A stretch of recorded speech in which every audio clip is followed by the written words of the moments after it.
Divorced while 8 months pregnant and scorned for a poverty that was only a facade, all for the sake of her own sister. Amelia just smiled coldly. But hold your breath. The moment her true identity was revealed and she brutally bankrupted them right in the middle of their lavish wedding reception was the most satisfying financial karma of the year. For those who have subscribed, may your fortunes be ever flowing. Amen. Here is her story. My name is Amelia Warren, and at 30 years old, my true profession is that of a senior independent forensic auditor and the secret majority shareholder of Apex Dynamics Incorporated. But if you were to see me tonight, you would only see a pathetic, 8 months pregnant woman wearing a faded floral house dress, standing in the corner of a kitchen in a luxurious Manhattan townhouse that was, ironically, the golden cage of my own creation. I designed this stage of deception years ago to test the man I married, letting him feel like a king on a throne I had secretly built for him. My husband, Ryan Prescott, was the chief operating officer at the company where I had invested a colossal sum through an anonymous holding company. In his eyes, and the world's, he was a self-made business genius who had built his career from nothing. In reality, he was the worst investment I had ever made. His arrogance perfectly masked his incompetence. Lately, he had begun to look at me as if I were a pile of expired documents, a heavy burden with a swollen belly that was no longer pleasant to look at, let alone bring to the high society galas that had become his new obsession. In his eyes, I was just a deeply embarrassing past. Amelia, can't you even make a proper cup of tea? This is far too sweet. No wonder you're blowing up like a balloon. The shrill voice of Linda, my mother-in-law, shattered my calculated thoughts from the other end of the kitchen. She was sitting in the living room, showing off a counterfeit Hermes bag she'd bought with the leftover monthly allowance I provided through Ryan's account. Linda was an old woman obsessed with status, who valued social standing above all else. To her, I was just a useless, poor girl. She had no idea that the Italian leather sofa she was currently sitting on was paid for directly from my personal stock portfolio. However, tonight was no ordinary night for this family. There was a special guest sitting with her long legs crossed, an expression of nauseating arrogance on her face. It was Sarah, my own younger sister. Only 27 years old, Sarah was the very definition of a parasite. Ever since we were teenagers, she had always demanded a twisted form of justice where whatever I had, she must have too. Tonight, she was wearing a glittering diamond necklace that I recognized instantly. It was worth hundreds of thousands of dollars, purchased with a corporate credit card whose transactions had already appeared on the radar of my private forensic audit. I walked out of the kitchen, carrying a wooden tray of tea with difficulty due to my burgeoning belly. Each step felt heavy, but inside, my brain was working 1,000 times faster than any supercomputer. I placed the tray gently on the glass coffee table. Just then, Ryan walked into the living room. He had just come home from work. His expensive, tailored suit was immaculate, but the cheap perfume clinging to his collar was the exact same scent Sarah was wearing. "Sit down, Amelia. There's something important I need to discuss," Ryan said, his voice as cold as the marble floor beneath my feet. There was no warm greeting for his wife, who was carrying his own child. He sat down right next to Sarah, their proximity far too close and intimate for a brother-in-law and sister-in-law. "What is it, Ryan?"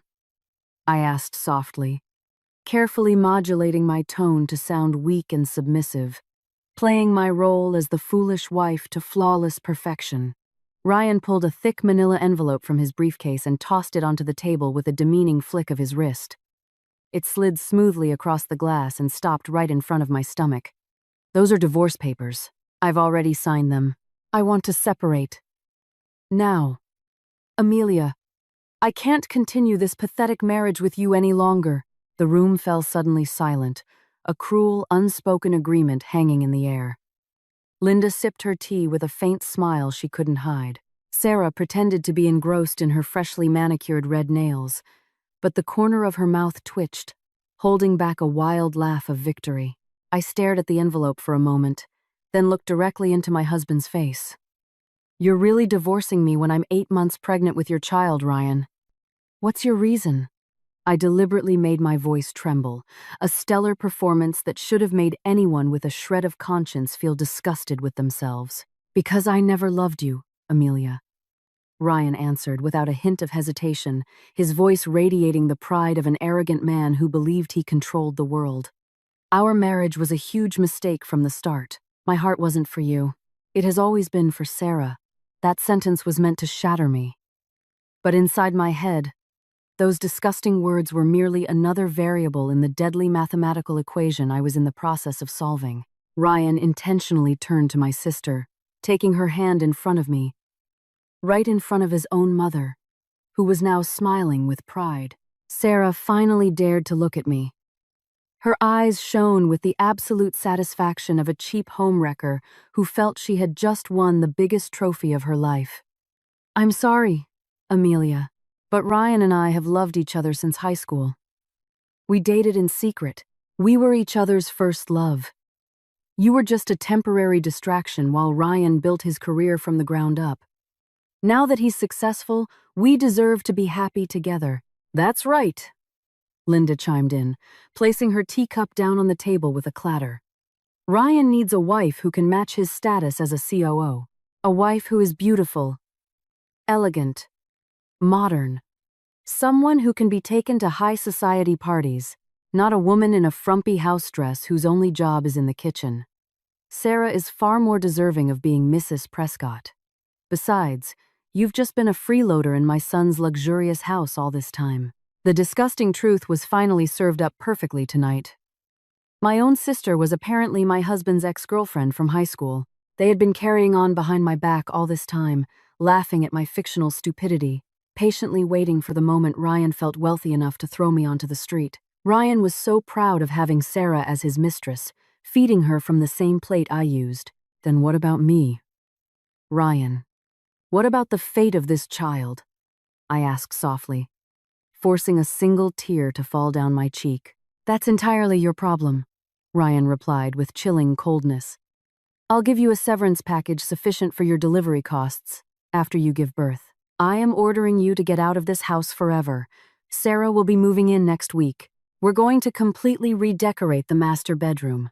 The three of them expected me to break down sobbing, to crawl and beg at Ryan's feet, or to scream and hysterically tear at Sarah's hair. They truly believed the pregnant woman before them was utterly helpless and would be completely destroyed tonight. They were dead wrong. Behind my fake tears, I was accurately calculating the flow of illegal auto-debit funds that Ryan had transferred to my sister Sarah's account. I was precisely weighing the articles of the civil lawsuit that would soon impoverish him to his very core. I felt no heartbreak whatsoever. I felt pure, unadulterated disgust. I was so tired of the cheap drama played by these petty parasites. This luxurious house, the imported marble floors they stood on so arrogantly, the stolen jewelry worth hundreds of thousands around my sister's neck. It was all 100% mine. Ryan was just a low-level employee whom I had intentionally given the hollow title of COO so his fragile male ego wouldn't be bruised. All right, Ryan, I answered, my voice barely a whisper. I slowly wiped my tears with the back of my hand. I picked up a silver pen from the table, bent down carefully, and signed the divorce papers without a shred of hesitation. Ryan seemed a little surprised at how easily his wife had given up. However, his ego quickly dismissed the strange inconsistency. Sarah and Linda immediately exchanged a look of triumph. They were certain they had just kicked a poor parasite out onto the cold street.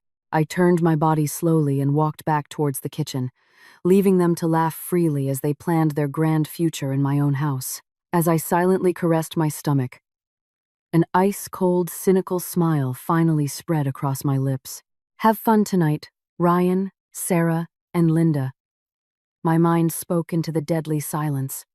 Enjoy the last remnants of your fleeting, illusory wealth, because tomorrow morning, I, the executioner, will ensure that the three of you are weeping in a dilapidated shack that smells of a rotten sewer, forever recorded as historical trash in every financial institution in this country. The master bedroom door closed softly behind me, followed by the cold, metallic click of a double lock. Instantly, My posture, which had been slumped like an oppressed wife's, straightened perfectly. The manufactured tears that had welled in my eyes dried without a trace. There were no sobs, no dramatic slide to the floor, and certainly no wallowing in self-pity on the bed.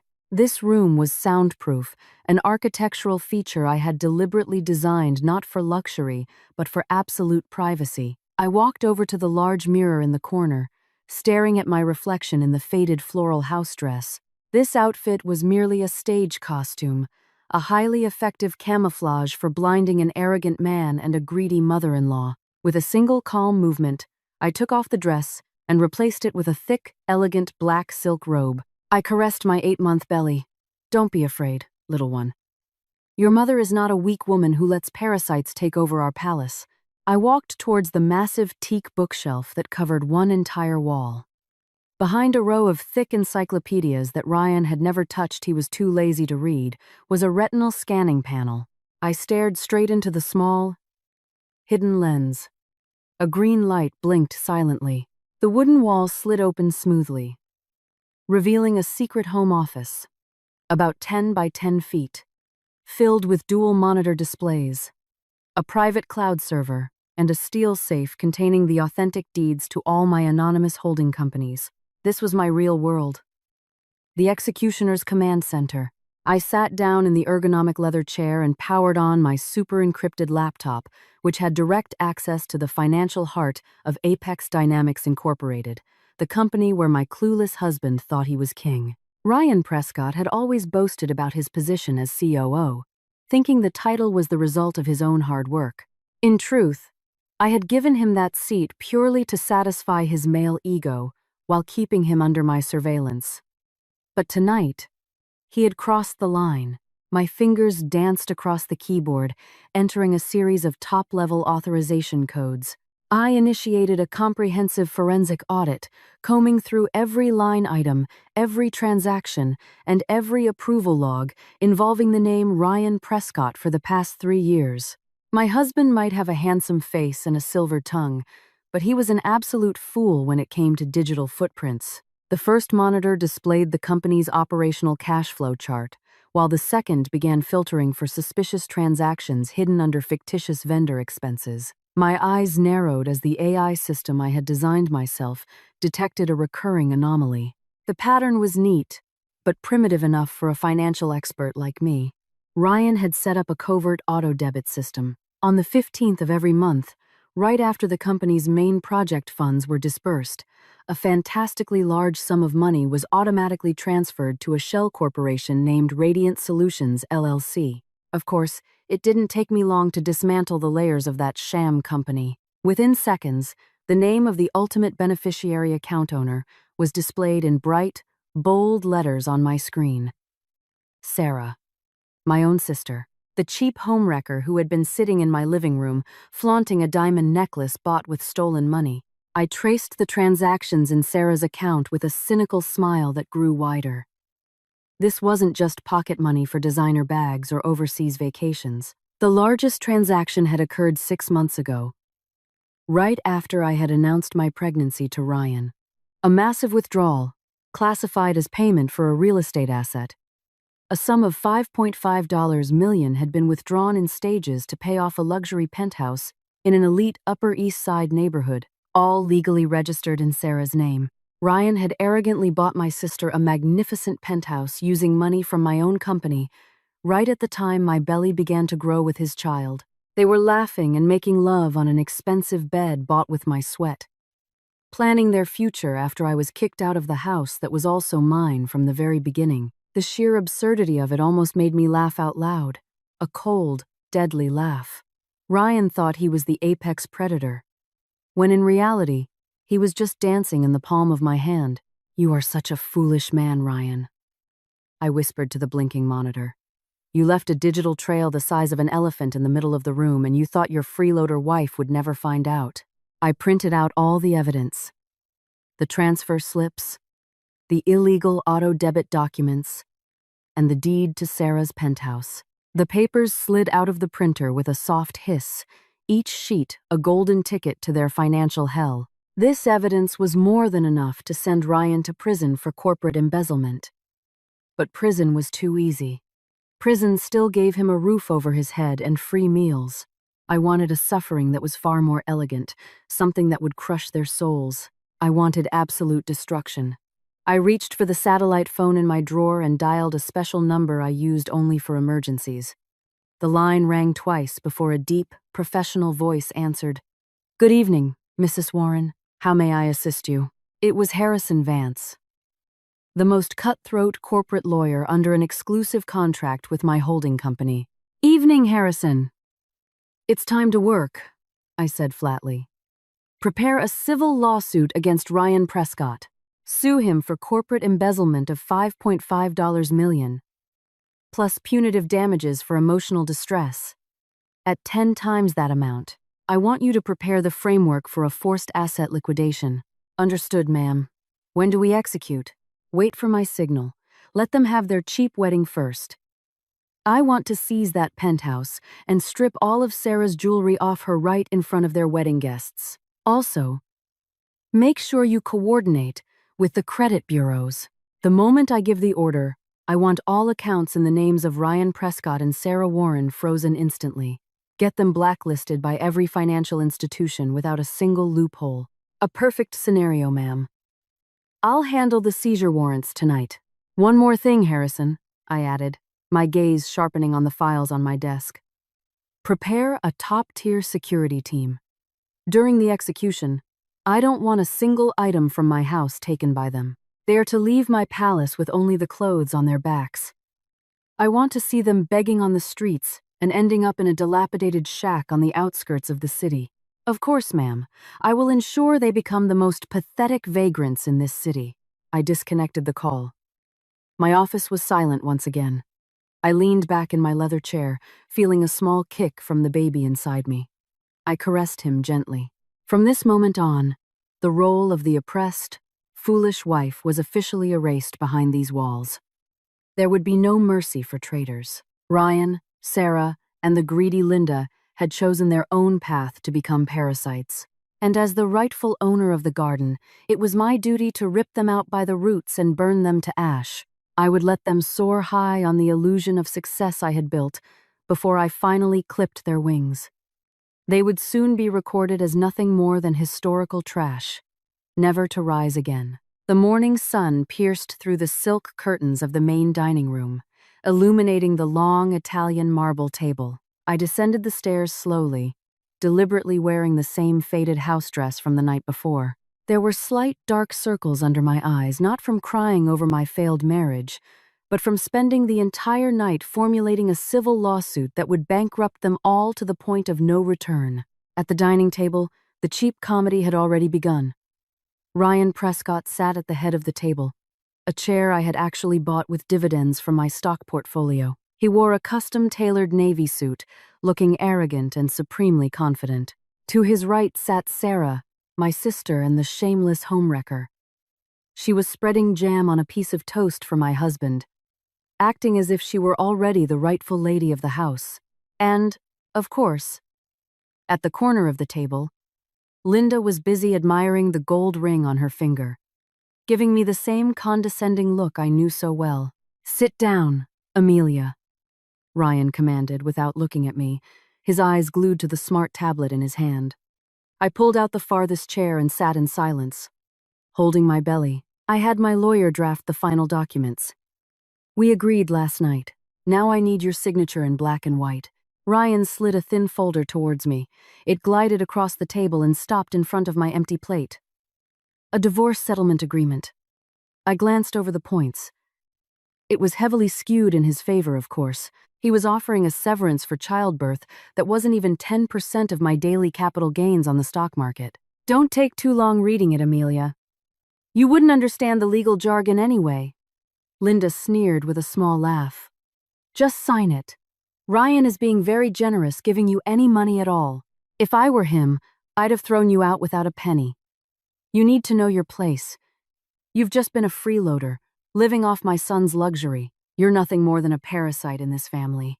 Sarah chimed in with a cloying voice that made me want to vomit. "Yes, Amelia, You should be grateful Ryan is still willing to pay for your delivery. If you need extra money for baby formula, just let me know. I can spare some from my shopping budget. Besides, Ryan and I are planning to renovate the master bedroom for our wedding. So, you should start packing your things now. I looked at the three faces, filled with disgusting arrogance. They truly believed I was a foolish woman with nothing to my name. Sarah felt proud offering me formula money from her shopping budget, not realizing that the money she used was the result of illegal auto debits from my company's coffers. She thought she was a queen, when in fact she was just a parasite, sucking the blood of her own sister. Is this your final decision, Ryan? I asked, my tone flat, keeping my expression looking dumb and resigned. You're really throwing out your pregnant wife for her own sister? Ryan put down his tablet and looked at me, his eyes narrowed with hubris. Listen, Amelia, the business world is tough. I need a partner who represents my success. Sarah is a high-class woman. She understands my lifestyle. She can mingle with the wives of other executives. You, on the other hand, can't even tell a salad fork from a dinner fork. I'm sick of seeing you wandering around my house in that hick dress. Sign the papers. And after the child is born, you need to leave. My house, he'd said.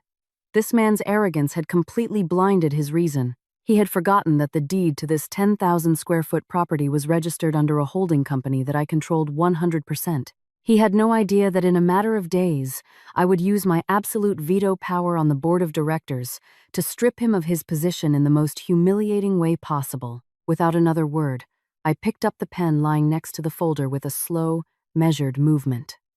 I placed my signature on the line above the notary seal. That signature was not an admission of defeat. It was a financial death sentence for Ryan Prescott. I pushed the folder back towards Ryan. He took it with a satisfied smile, as if he had just won a billion-dollar contract. Good, he said, putting the document in his briefcase. Starting today, you sleep in the downstairs guest room. I don't want to see you on the second floor again. And remember, don't even think about causing trouble, or I'll make sure you don't get a single cent from me. Oh, Ryan, I don't want a single cent from you. I'm going to take everything, right down to the last shred of your dignity. I stood up slowly, supporting my aching back. Fine, Ryan. If that's what you want, I'll move to the guest room. I hope you'll be very happy with your wedding plans. I turned and walked out of the dining room. Behind me, I heard Linda's satisfied laughter as she praised Ryan for his decisiveness in getting rid of the trash from their house. Sarah was cooing, talking about the fitting for her luxurious wedding gown she had scheduled for that afternoon at a famous designer's boutique, using a credit card that was about to be declined into oblivion. Let them party. Let them spend that stolen money today. Because every dollar they swiped was being meticulously recorded in my private forensic audit as additional evidence of corporate embezzlement. I, the executioner, had finalized the entire framework. When the asset liquidation was executed, Ryan wouldn't just lose his job. All the phantom stocks and options he was so proud of would be converted into toxic assets with zero market value. His name would be permanently enshrined on every credit bureau's blacklist as a corporate fugitive who could never open a bank account again for the rest of his life. And Sarah, my money-grubbing sister, would be forcibly evicted from her luxury penthouse without mercy. I couldn't wait to see Linda's arrogant face when she had to pack up her fake designer goods and realize she no longer had a roof over her head. I would throw the three of them into a dilapidated shack in the deepest corner of the city, where the stench of the sewer would become Sarah's new perfume, replacing her expensive fragrance. The climax of their destruction was already set in my mind. The day Ryan and Sarah celebrated their lavish wedding would be the day I formalized their new status as homeless individuals with no dignity left. They thought they had thrown me away, making me a piece of forgotten history. In reality, they were the ones walking blindfolded towards the most brutal abyss of bankruptcy. My move to the downstairs guest room was a satirical comedy I enjoyed in silence. The room was a third the size of the master suite, with no large windows overlooking the pool, and furnished with only stiff, standard pieces. Perfect. This cramped space put me far from Ryan's arrogant gaze and Linda's shrill insults. With my belly growing larger, I dragged a small suitcase containing my disguise, including the faded house dresses that had become my uniform as an oppressed and helpless wife. I deliberately left my expensive designer gowns in the upstairs closet, letting Sarah, the cheap homewrecker, greedily pillage them like a starving dog that had found leftover bones. From a small crack in the guest room door, I watched them leave this morning. Ryan looked so dashing in his sunglasses, his arm wrapped around Sarah's waist as she swayed seductively. My sister was wearing a fiery red silk dress, carrying a limited edition Chanel bag that I knew for a fact was bought with stolen money.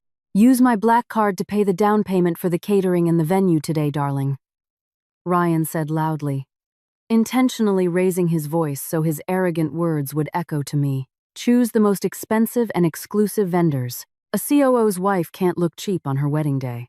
"Thank you so much, Ryan. I'll make sure our wedding is the event of the year," Sarah shrieked with glee, kissing my husband's cheek without a hint of shame. They laughed freely, walking towards the gleaming European sports car parked in the garage. Linda waved from the porch, giving her proud blessing to the two parasites who truly believed they had conquered the world. Fools. As soon as the roar of the luxury car faded, and Linda was engrossed in her morning soap opera in the living room, I locked the guest room door. I activated a portable signal jammer, no bigger than a matchbox, to ensure there were no listening devices in the room. My super-encrypted laptop hummed to life, casting a blue glow on my face, displaying a black interface with lines of dynamic green code. It was time to shut down their fake life support system, time for the executioner to work in the shadows. My first target was the real estate infrastructure, the luxurious townhouse Linda was currently occupying, and the magnificent penthouse Sarah inhabited on the Upper East Side. Both were registered under a subsidiary of mine, Warren Holdings. My fingers flew across the keyboard, accessing an international legal portal synchronized with a central bank in Switzerland. With just 3 clicks of multi-layered authorization, I transferred the ownership deeds of both multi-million-dollar assets into a secret blind trust based in the Cayman Islands. A legal fortress, there were no loopholes for marital asset claims, no room for seizure by any bank in Ryan's name. This house was now absolutely and legally untouchable, belonging to my heir, the baby in my womb. Second target, the financial bloodline. I opened the forensic audit panel from the bank's database that managed Apex Dynamics operational accounts. Ryan had been heavily reliant on the illegal auto-debit system he manipulated through a fictitious vendor loophole to regularly fund Sarah's account. I didn't just cut off the money flow that was too simple and would make him suspicious too early. I did something far more lethal. I triggered a high-level security protocol.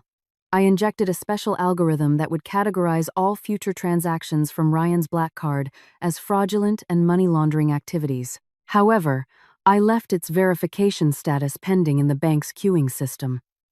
This meant Sarah could still swipe that card arrogantly today at a diamond boutique or a 5-star catering vendor. The transaction would show as pending on the machine, and she would assume it was successful. But eventually, at the end of the month's billing cycle, the gigantic bill would explode into Ryan's personal debt, which no one could pay. My husband's treasured black card had officially been turned into a toxic asset. My satellite phone vibrated softly on the table. Harrison Vance, my unfailing primary lawyer. "Status report."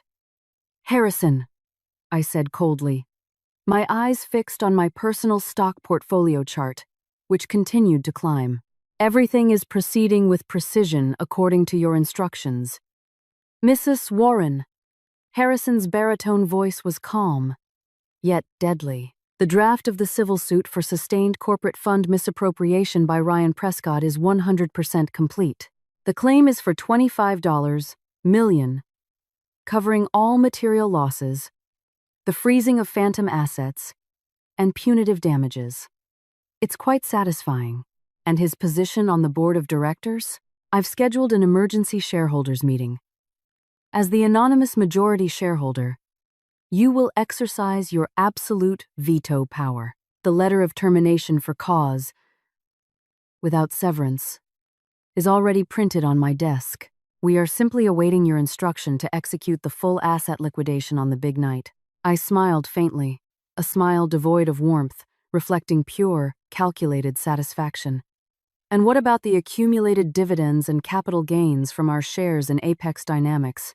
Will you be liquidating those today, ma'am? Harrison asked. Reinvest it all into a trust for my child.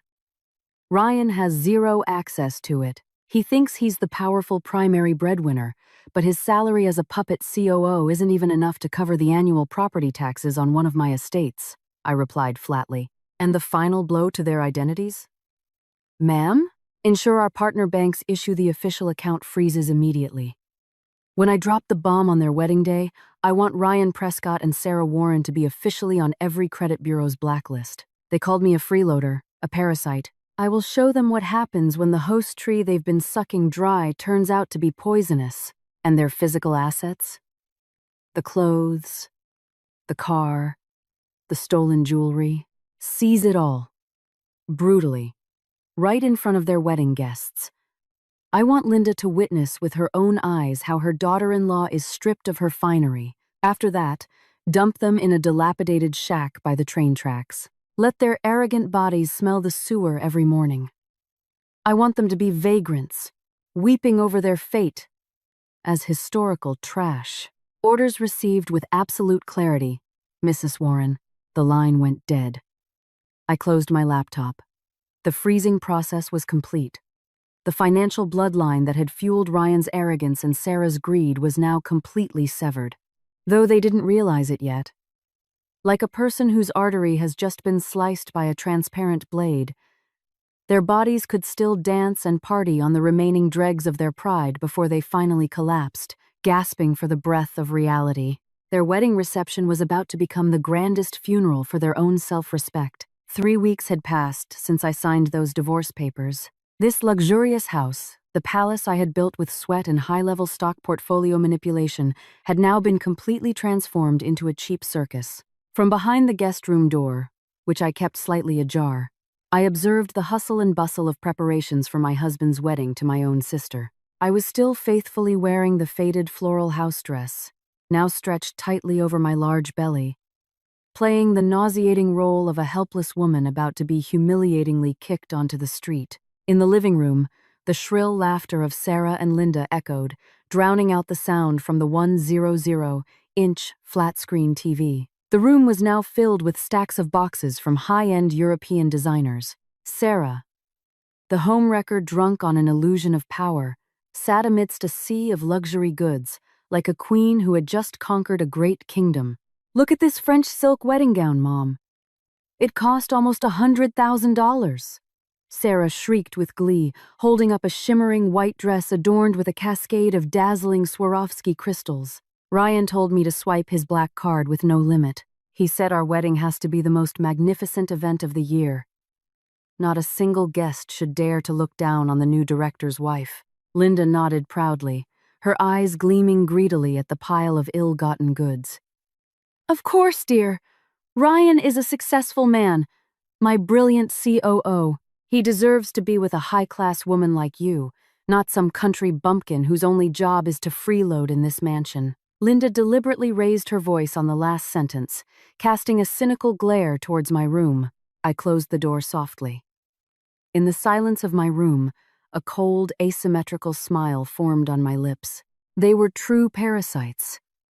Pathetic creatures who felt powerful just by borrowing the credit card of a man who was, in reality, a low-level pawn in my own company. I walked slowly to the small desk in the corner and turned on my trusty super-encrypted laptop.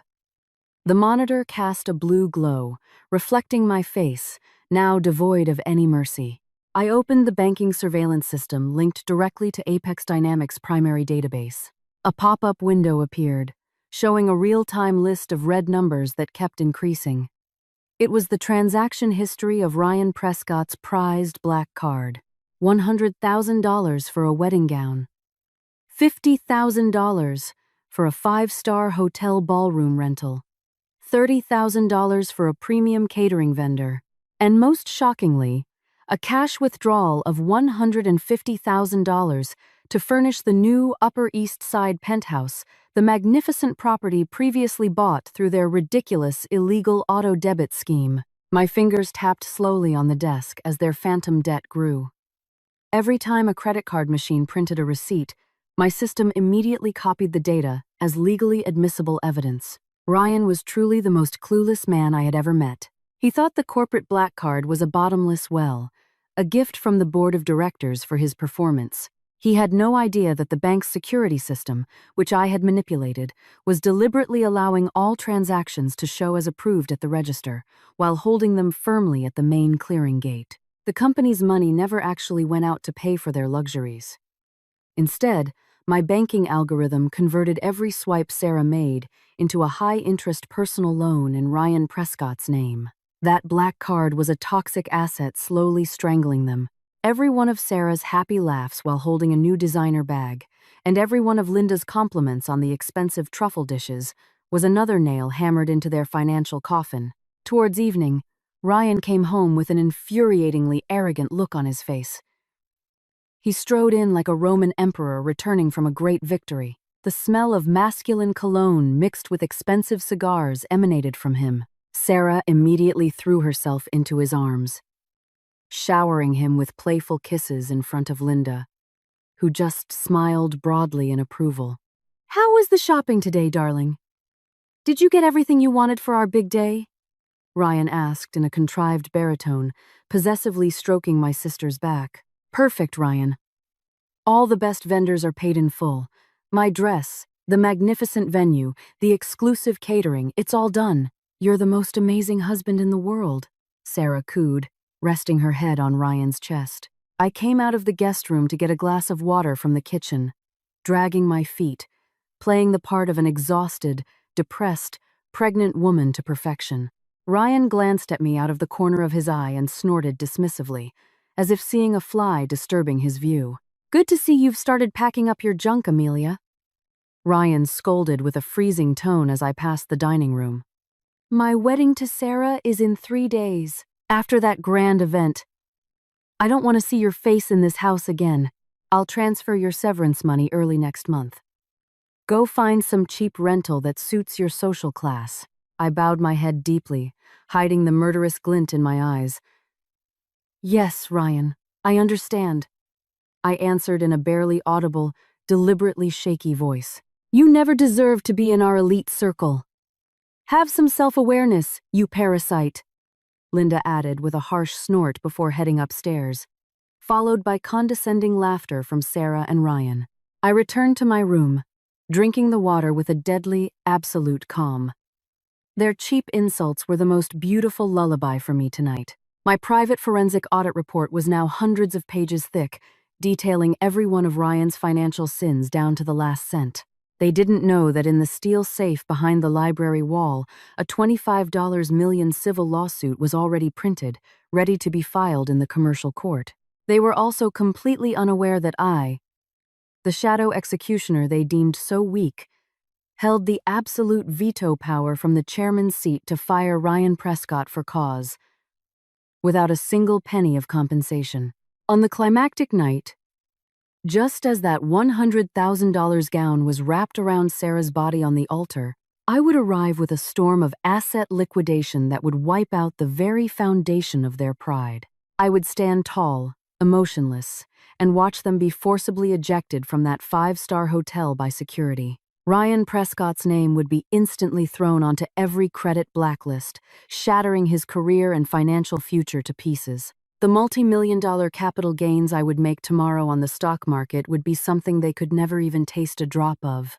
Enjoy your lavish, illusion-filled party, you traitors, because after the glittering lights of that hotel ballroom are forcibly extinguished, your new home will be a dilapidated shack in a dusty corner of the city. You will wake up to the smell of a sewer assaulting your lungs, sleeping on used cardboard boxes as vagrants with no direction in life. And in the dark history of this family, your names will only be remembered as trash, utterly destroyed by your own stupidity and greed. You have only 3 days left to breathe easy. The afternoon sun scorched the city asphalt, as if celebrating the final day of Ryan Prescott's illusory life of luxury. At home, The three parasites were busy pampering themselves. Ryan had booked an exclusive in-home massage service, while Sarah, the cheap homewrecker, and Linda spent their time at a VIP salon for pre-wedding treatments. They thought I was holed up in the guest room, crying over my fate as a discarded woman freeloading in their palace. In reality, I had just stepped out of the private elevator lobby of my holding company's skyscraper. The 50th floor conference room was soundproof and lined with bulletproof glass. Across the black marble table sat Harrison Vance, my primary lawyer, along with two senior notaries sworn to protect my identity's confidentiality. On the table lay a neat stack of thick folders that would serve as a maximum impact time bomb for Ryan and Sarah's future. All documents have been legally verified, Mrs. Warren, Harrison said, sliding a red-covered folder towards me. This is the file for the civil suit for misappropriation of corporate funds, complete with the forensic audit evidence of the illegal auto-debit transfers to Sarah Warren's account. I opened the folder. The rows of numbers and layered legal clauses were beautifully arranged, far more enchanting than the $100,000 wedding gown my sister was currently adoring. The claim for punitive damages and asset seizure was approved by the commercial court this morning. The total liability Ryan Prescott must pay is $25 million. And since you've converted all the credit cards he used to finance tomorrow's party into toxic assets, his personal debt to the bank will explode tonight, Harrison explained with deadly precision, his eyes filled with a deep respect reserved only for an apex predator in the corporate food chain. I slid my index finger over the transaction details. Each page was a manifestation of my husband's stupidity. Ryan had no idea that his signature on every catering, decoration, and dress bill was actually a signature on an unsecured, maximum interest loan agreement. Checkmate. I took my favorite gold pen. With a single, firm, unbroken line, I affixed my signature above the notary seal. The black ink seeped into the paper fibers, forever sealing the fate of Ryan Prescott and my sister. Next, Harrison pushed forward a second, black velvet-covered folder. The resolution from the emergency shareholders meeting of Apex Dynamics Incorporated. This was my final masterpiece. As the anonymous majority shareholder, I used my absolute veto power without hesitation. I read the draft decision carefully. Ryan Prescott was not just being removed from his position as COO. He was being fired for cause, without severance, without insurance, and barred from receiving a letter of reference from any company under the corporate umbrella. His status in the banking world would be permanently locked on the credit bureau's blacklists. He wouldn't just be unable to become a director at another company or apply for a luxury mortgage. His name would be flatly rejected by the entire financial system for something as simple as financing a used car. Execute the asset liquidation brutally, right when they're at the altar tomorrow night, I commanded. My tone as cold as glacial ice, my voice echoing off the glass walls. Empty the penthouse on the Upper East Side that he bought illegally. Seize all the sports cars from the main garage. Block all door access. When they return from the party, make sure they find nothing but a padlocked iron gate and a suitcase of their cheap clothes lying on the asphalt. Yes, ma'am. The internal security team and court bailiffs are on standby. One more thing, I added, staring out at the metropolitan panorama. Have you arranged the purchase of that squalid property I requested? Harrison smiled faintly, a cold, professional smirk. Yes, ma'am. I have purchased a dilapidated shack in a slum area by the train tracks in Ryan Prescott's name. The purchase was made in cash. Without a broker. The shack is on marshy land, its walls are made of rotting plywood, and it's located directly across from an illegal garbage dump. I let out a small, dry laugh. Perfect. They need a legal address for the court's debt collection notices. Let Linda's arrogant body and Sarah's delicate skin get acquainted with the smell of the sewer every morning. I want them to realize just how pathetic it is to live as vagrants under the scorching sun. I left the notary's office feeling as light as a feather. The baby in my womb would not be born from the womb of a weak woman. He would inherit the throne from a mother who understood how to annihilate her enemies without getting her hands dirty. When I returned home for the last time, a stiff silence greeted me. I entered the stuffy guest room and stood before the mirror. The reflection still showed the faded floral house dress, my trusty disguise. The costume that made Linda feel she had the prerogative to insult me every morning and made my sister feel victorious for stealing a successful man. I traced the cheap fabric, remembering every insult they had hurled, thinking of me as just a parasite in their lives. They were so blind. I took a deep breath and let the dress fall from my body. It landed on the marble floor with a soft thud that seemed to shatter the shackles of my deception. With it, the identity of Amelia, the foolish, oppressed wife, crumbled. I stepped over to a secret compartment in my suitcase and pulled out an exclusive designer maternity gown in midnight blue, paired with a bone-white silk blazer that radiated pure aristocratic aura. I applied sharp makeup, styled my hair in an elegant updo, and wore a diamond-encrusted Patek Philippe watch. The woman staring back at me in the mirror was now the absolute ruler of a massive investment portfolio that supported the very company they worked for, the storm that would sweep away their arrogance. I put a few personal documents into a Rimowa cabin suitcase. I left nothing behind but emptiness in that room. While Sarah and Ryan were busy laughing at the altar tomorrow night, they would never realize that the floor they stood on was crumbling into the depths of financial hell. I pulled the handle of my suitcase, breaking the silence of the house. Before stepping out and closing the door for the last time, I glanced back once more. Goodbye, illusion. Tomorrow night, I will let them exchange their vows under the glittering crystal chandeliers of the ballroom. I will let Linda puff out her chest with pride. Then, at the peak of their euphoria, I will step in and read their social death sentence aloud. All the capital gains I would reap tomorrow would be directly proportional to their tears of despair. The names Ryan Prescott, Sarah Warren, and Linda Prescott would be erased from high society, their status changed to that of worthless, historical trash. The total annihilation has officially begun. The five-star hotel ballroom was transformed to resemble the Palace of Versailles, a perfect match for my sister's tacky obsession.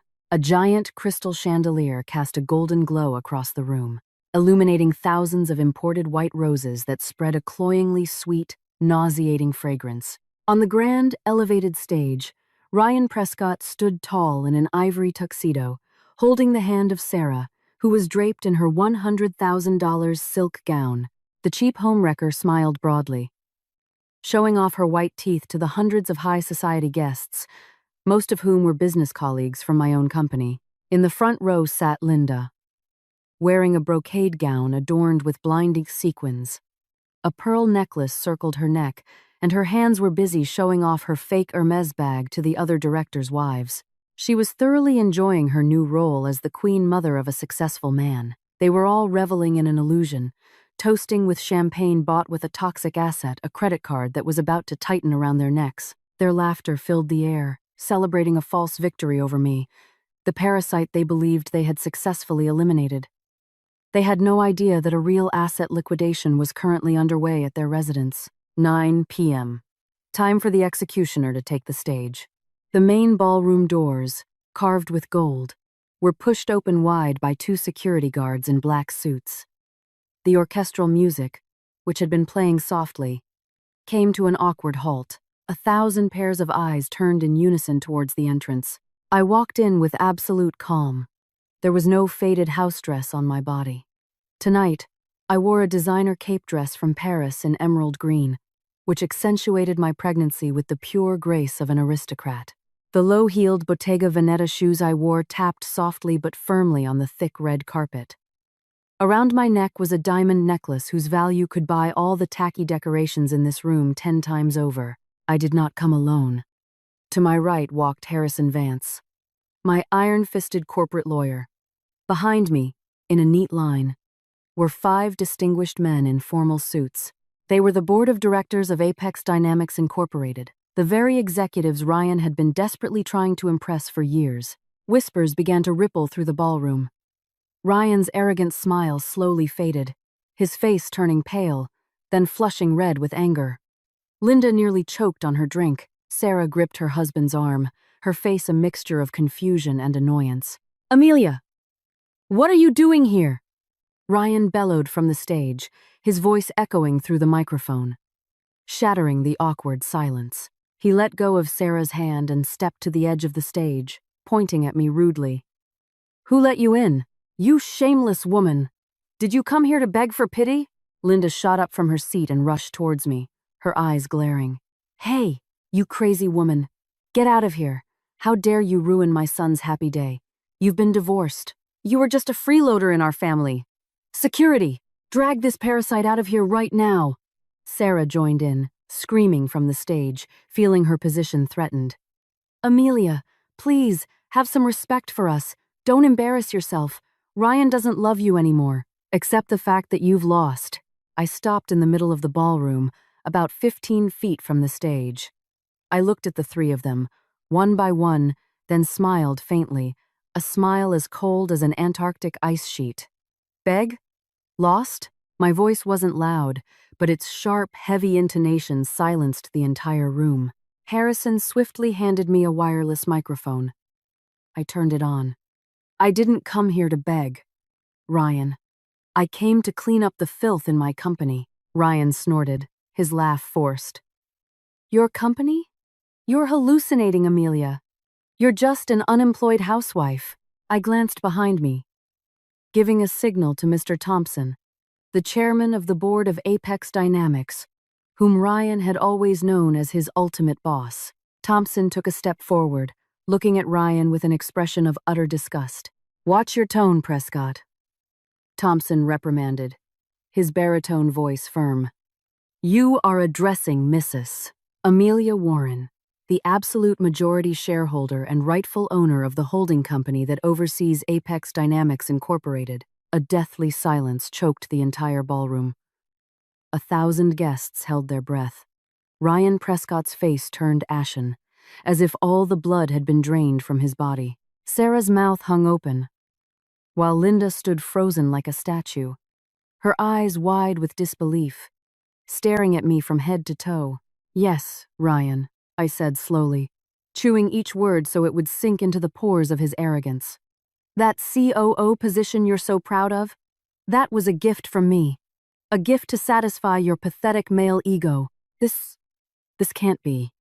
You're lying. This is all a trick," Ryan stammered, his body beginning to tremble on the stage.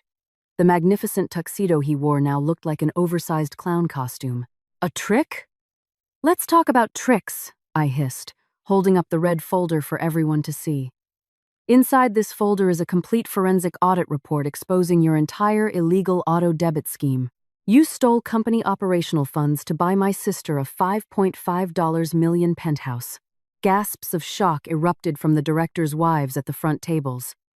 Sarah's image as a high-class woman was obliterated in seconds. She covered her face with her trembling hands. "And as the majority shareholder, tonight I exercise my absolute veto power before the entire board of directors." I stared straight into Ryan's eyes, which now reflected pure terror. "Ryan Prescott, you are fired. For cause. Effective immediately. No severance, no letter of reference. And I have officially filed a civil lawsuit for $25 million in your name." The room erupted in a buzz of humiliating gossip, but not a single colleague dared to challenge my decision. "Amelia, you can't do this to us," Sarah wailed, her beautiful face now streaked with tears of fear. Her expensive gown could no longer hide the fact that she was just a parasite. "Shut your mouth, Sarah. You're nothing more than a cheap thief," I retorted coldly. "You're proud of that diamond necklace? Proud of this party? The bill for the credit card Ryan used to finance this circus will never be paid by my company. Your names have been submitted to every credit bureau. You are both officially bankrupt." Suddenly, Linda collapsed onto the red carpet, her legs no longer able to support her trembling body. Her fake Hermes bag fell to the floor.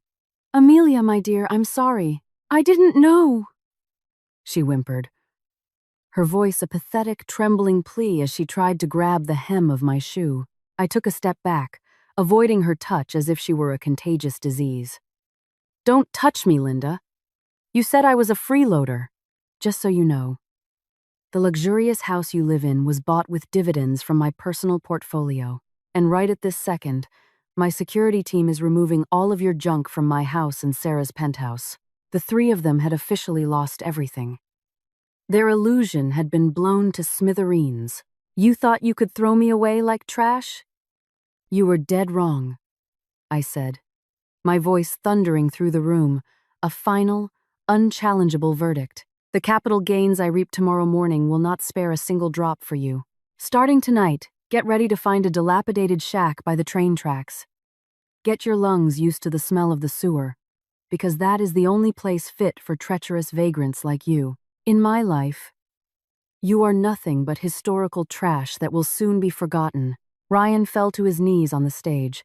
His financial and social ruin had occurred simultaneously, executed with merciless precision by the woman he had once deemed foolish and useless. I turned gracefully and looked at Harrison, who had been overseeing the execution. Harrison, I called with full authority. Execute the physical asset seizure. Now. Just as I gave the instruction, the main ballroom doors opened again. A squad of corporate security officers and uniformed court bailiffs marched in with expressionless faces. They were ready to strip away all the jewelry and fleeting luxury still clinging to my enemies' bodies. Tonight, they would not be going home to a palace, but to the cold, hard streets. The steady march of the uniformed security officers and court bailiffs parted the crowd in the ballroom like the angel of death coming to collect souls. The hundreds of guests, directors, high-level managers, and business associates of Apex Dynamics now stared in horror at the magnificent stage. The romantic orchestral music was gone. All that remained was a suffocating silence and the choked sobs of my sister, the cheap homewrecker who was forced to swallow her own failure to become queen for a day. I stood with perfect posture, staring straight at the three pathetic humans trembling at my feet. The role of the foolish wife in a faded house dress was officially buried tonight. I was the executioner. Gentlemen, do your duty. The physical asset liquidation begins now, I ordered. My voice calm, but the certainty in my tone echoing with deadly finality throughout the room. The team of bailiffs moved swiftly up the stage steps. Ryan Prescott, my ex-husband who had been so arrogant and powerful when he handed me divorce papers, now stumbled backward, his steps weak and pathetic. Cold sweat drenched his forehead, ruining his slick, expensive hairstyle. His once sky-high ego was now shattered into a million pieces. Excuse me, Mr. Prescott. We have an official, unchallengeable seizure warrant from the commercial court, the head bailiff said in a flat baritone, shoving a document with a bright red seal in Ryan's face. Please hand over your wallet, all corporate credit cards, the Rolex watch on your wrist, and the keys to the sports car parked in the VIP basement. All of these items are now considered seized evidence in the $25 million civil suit. No! You can't do this to me! I'm the COO of this company! Ryan shrieked hysterically, his voice cracking, all his authority gone. He turned to me with a nauseatingly pleading look. Amelia, I'm begging you. Don't humiliate me in front of my colleagues. I promise I'll give it all back to you. I stepped forward calmly to the edge of the stage. Your colleagues, Ryan? Not anymore. I looked at him with an empty gaze, devoid of empathy. I have fired you for cause, using my absolute veto power. You have no job, not a penny of severance, and your name is permanently on every credit bureau's blacklist. The sports car you so proudly drove here is registered to my personal holding company. The credit cards in your wallet? They are toxic assets whose bills will hunt you to your grave. Hand over those items now, or they will strip you bare right here. With hands trembling uncontrollably, Ryan took off his luxury watch and handed over his car keys and leather wallet. He had been completely stripped of every symbol of his masculine pride in front of the entire world. My attention then slowly shifted to Sarah. My sister was sobbing uncontrollably, clutching the arm of a now useless Ryan. The $100,000 white silk gown that draped her slender body now looked like an expensive shroud on a living corpse. Miss Sarah Warren, a female bailiff said, approaching her with an uncompromising expression.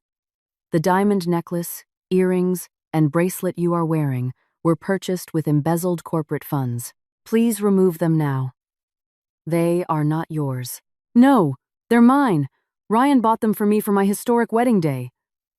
Sarah shrieked, stumbling backward, desperately trying to cover her neck with her shaking hands. She looked at me with a mixture of hatred and extreme panic. Amelia, you are a wicked woman. You are a cruel sister. You're already rich, so why are you still so heartless as to take my things? I let out a soft, cold laugh that sent a chill down the spine of anyone who heard it. Take your things? You're mistaken, Sarah. You consciously stole money from your own sister's company to finance your cheap lifestyle. You are a disgusting parasite who has been sucking my blood from the inside. Take off that jewelry yourself, or these court officers will remove it by force in front of all the colleagues you're trying to impress. Sarah wailed as two female officers held her arms and forcibly unclasped the multi-$100,000 diamond necklace from her neck. Its sparkle vanished into a plastic evidence bag, leaving Sarah's neck bare. She collapsed onto the wooden stage, mourning the loss of the instant wealth she had worshipped. At the bottom of the stage, Linda was still slumped on the red carpet. Her old face was as pale as a corpse. She was trying to hide her wrinkled hands under her brocade gown, but my eyes, the eyes of a forensic auditor trained to spot the smallest anomaly, could not be fooled. "Linda," I called out, my aristocratic tone a deep insult to her dignity. "That 2.4-carat gold bracelet on your right wrist, I know for a fact it was bought with leftover allowance money I provided through Ryan's account. Take it off." "Amelia, my child, this is the only thing I have left," my former mother-in-law wailed, her tears smudging the thick makeup on her face. The old woman who had insulted me every morning for wearing a house dress and accused me of being a freeloader was now crawling pathetically at my feet. "I'm an old woman, dear. Don't you pity your own mother? Where is your conscience?" "Conscience?" I hissed, sharp and without mercy. "Did you have a conscience when you blessed your son for divorcing his 8 months pregnant wife for a parasitic woman? You enjoyed delicious food from my plate, lived in a luxurious house from my investment portfolio, yet you proudly demeaned me every single day. Take off that bracelet, Linda. Your wealth is a lie." Linda cried hysterically as she removed her thick gold bracelet and handed it to an officer with trembling hands. Her prestige as a high society figure was gone. All the guests who had once respected her now looked at her with a mixture of disgust and nauseating pity. An announcement for all guests and hotel management. My voice boomed through the microphone again, dominating the room. "This wedding reception is officially canceled. All bills for catering, the rental of this magnificent hall, and the wedding gown worn by Miss Sarah Warren are the personal responsibility of Mr. Ryan Prescott. The hotel is welcome to collect directly from the pathetic man kneeling on the stage." Ryan looked up, his eyes wide with horror. "What? But the card. You said the transaction went through." "The card only delayed the clearing process to deliver the bill directly to your doorstep, Ryan," I answered with extreme cynicism. "You just incurred hundreds of thousands of dollars in debt to this hotel tonight." The face of the hotel manager, who had been watching from the doorway, immediately turned ashen. He quickly signaled for the hotel security to surround the now bankrupt Ryan. My mission of revenge tonight was complete. I stepped back, elegantly adjusting my emerald cape dress. I didn't need to touch them physically to destroy their lives. Facts, numbers, and the law had done the job with brutal efficiency. "The three of you," I said one last time, looking at the pathetic pile of human flesh before me. "My security team has already locked the gates to the house. Your cheap clothes have been thrown onto the sidewalk. Go find a dilapidated shack in the darkest corner of the city tonight. From now on, the smell of the sewer is your new perfume. Enjoy your new life as worthless vagrants." Without waiting for a response from their gaping, desperate mouths, I turned around. The business colleagues and directors' wives automatically moved aside, parting from me as if in a sea of awe. My steps were firm and measured, leaving the room that was now filled with the coarse shouts of the hotel manager demanding payment from a bewildered Ryan. Trillions of dollars in capital gains would flow into my child's account tomorrow.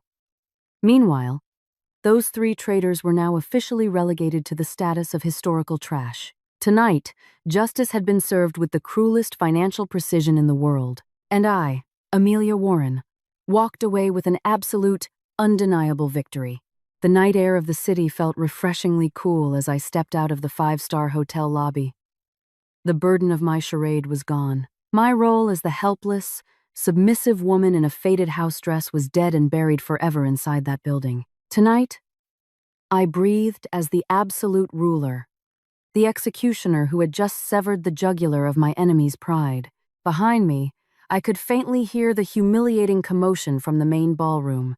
Ryan Prescott, the arrogant ex-husband, was being forcibly interrogated by the hotel manager and security for failing to pay his wedding bill, which ran into the hundreds of thousands. The corporate credit card he had always flaunted to belittle me had officially become a toxic asset, now locking his neck in an endless grip of instant debt. I slipped into the back cabin of a jet-black Rolls-Royce Phantom that was waiting for me in the VIP driveway.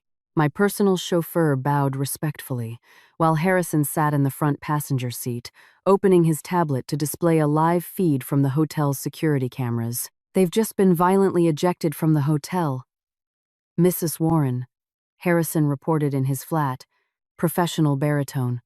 "The management confiscated Mr. Prescott's luxury phone and remaining valuables as temporary collateral. Miss Warren and Mrs. Prescott were forced to follow him on foot under the scornful eyes of the other guests. They are now trying to hail a cheap taxi, as no premium car service will pick up people who look like criminals."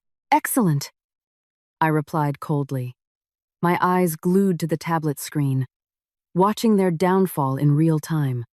"Take us to the main residence now. I want to witness their expressions firsthand when they realize they have truly become homeless tonight." My luxury car glided smoothly through the dark Jakarta streets, heading towards the elite neighborhood where my palace stood.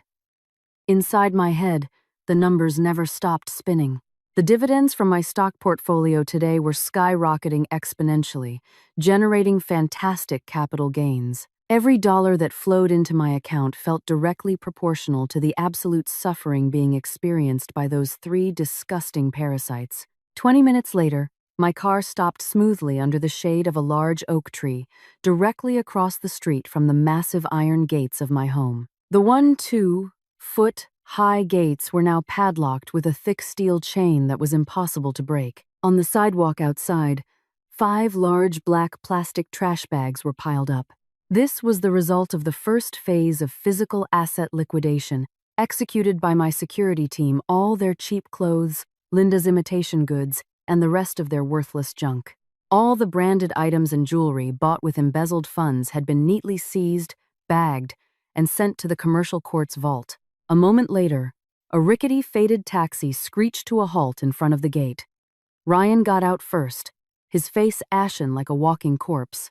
His ivory tuxedo was now dirty and stained with the sweat of fear. He was followed by Sarah, the cheap homewrecker, who struggled to lift her $100,000 silk gown, now torn at the hem from being dragged across the rocky pavement. Behind them, Linda hobbled out, with no trace left of the high society arrogance she always flaunted while insulting me. Ryan stumbled towards the gate, shaking the solid iron bars in desperation. "Open up! Open the door now! Who dares to lock up my house?" he screamed, his voice shattering the night's silence. Of course, no guard came to open the gate for him. The grand house was dark and silent. I had taken full remote control of its security system. Sarah collapsed onto the cold sidewalk, wailing when she realized the black trash bags in front of her contained her old, cheap clothes. The illusion of grandeur she had built by stealing her sister's happiness had been razed to the ground. Harrison opened my car door and crossed the street with the authority of a merciless legal executioner. His appearance made Ryan and Linda shrink back in fear. "Good evening, Mr. Prescott," Harrison greeted, his voice freezing their blood.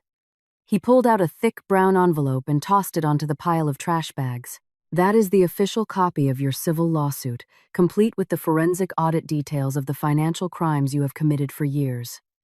And inside that envelope is a rusty key and a map to your new residence." "A key? What do you mean?" Ryan asked, his voice trembling as he picked up the envelope like a starving beggar fighting over scraps. "Where are my family and I supposed to stay tonight?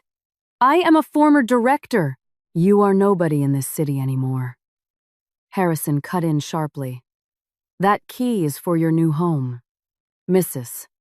Warren, in her remaining kindness, has arranged to rent a dilapidated shack by the train tracks for the three of you. Only that squalid place would accept individuals whose identities are now permanently blocked by every credit bureau. Linda shrieked hysterically, beating her own chest until she coughed. A shack! I refuse to live in a filthy shack. Amelia, where are you, you ungrateful child? How dare you treat your own mother-in-law like a stray animal? We are your family, the old woman who had acted like a queen for decades wailed. I slowly pressed the button, lowering the black-tinted window of my car. The smooth purr of the V12 engine was a stark contrast to their desperate screams. I looked at them from the comfort of my premium leather seat. Family? My voice glided out, as cold as glacial ice. Family doesn't suck each other's blood dry. The three of you are just a collection of greedy parasites that happen to attach to a branch of my tree. Now, that tree has forcibly cut off your nutrients. My eyes sharpened, piercing straight into Ryan's retina, which was filled with despair. Enjoy your new palace. Get your rotten lungs used to breathing in the pungent smell of the sewer every morning, and don't you ever dare to show your disgusting faces again. Amelia, help me! Sarah crawled on the asphalt towards my car, her smeared makeup making her look like a terrifying, crying clown. I'm your sister. Amelia, I promise I'll leave Ryan tonight. But please don't let me become a street bum.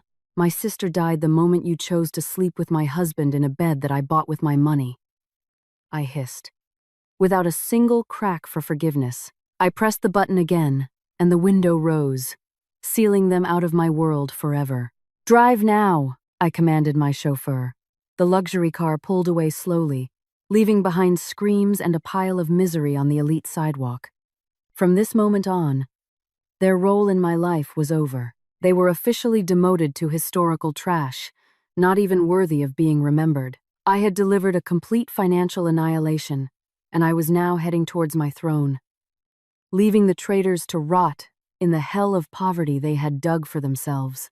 The morning sun refused to offer its warmth to a slum area on the outskirts of the city, by the train tracks. There stood a semi-permanent structure whose plywood walls were rotten with termites and stained with black mold.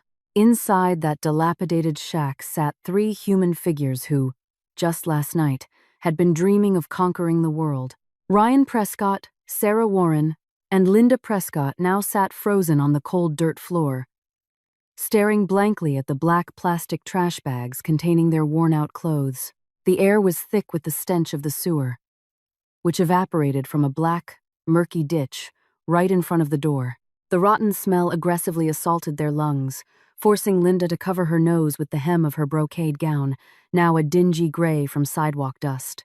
The status-obsessed old woman cried ceaselessly, her throat dry from a night of wailing over her new fate as a directionless vagrant. In a cramped, stuffy corner, Sarah sat hugging her trembling knees.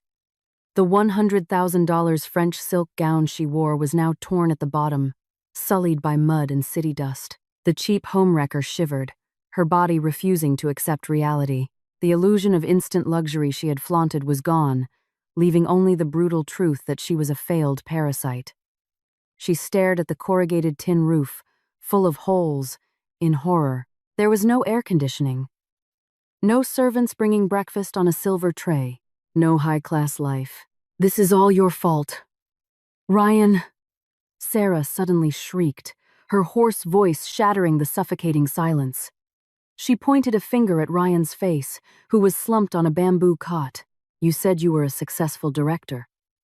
You said that mansion was yours. If I had known you were just a low-level employee freeloading off your stupid wife, I never would have wasted my youth on you. Ryan slowly lifted his face. Dark circles ringed his eyes, his jaw tight with explosive anger. His once towering male ego had nowhere left to hide. Watch your cheap mouth, Sarah. Who do you think bought you those diamonds and designer bags? You were the one who kept whining for luxury, non-stop. You spent millions of company money with that damned auto-debit system. Because of your greed, Amelia slapped me with a $25 million lawsuit. Enough, both of you! Linda shrieked, beating her own chest, which ached with pain. You are both stupid and useless. Ryan, I don't care how you do it. You have to go out and find a loan. Meet with your business colleagues. Don't let your mother rot in this garbage dump. I am a lady. I don't deserve to breathe the same air as these sewer rats. Ryan rubbed his face roughly, his eyes filled with absolute despair. Earlier that morning, he had already tried his luck. He had walked 2 miles to a grimy internet cafe to access his network, but karma worked faster and harder than he had anticipated. All his banking access was locked tight. His name was permanently emblazoned in red on every credit bureau's blacklist. Every time he tried to call a former colleague who had once flattered him, the call was instantly rejected. Amelia hadn't just fired him.